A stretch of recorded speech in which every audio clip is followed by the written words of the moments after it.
How to fix app not installed as app isn't compatible with your phone. Hey everyone, in this tutorial we're going to look at how you can fix this issue. So the very first thing you want to do is make sure that your phone is up to date.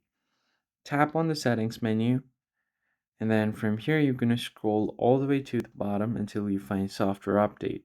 Tap on it. The problem might be causing because you haven't updated your software. Tap on download and install, so it's going to check for updates. And if you have any software updates available, you're going to have to update your phone. After doing the update, you should be able to download the app without any problem. This is the first method.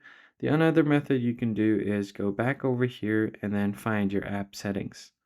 From your apps, you want to find Google Chrome or wherever you've downloaded the APK from. I'll just go ahead and search for Chrome over here. And once you find Chrome, just go ahead and tap on it. From your Chrome, you are going to have to scroll down and tap on Install Unknown Apps.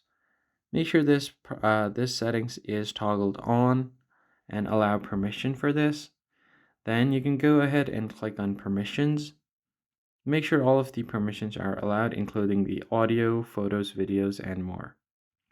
After doing all of that, go back and then from here go to Battery. On your battery usage, make sure it is optimized or unrestricted. So you basically have to select any one of them. Now all you have to do here is simply go back and then restart your device.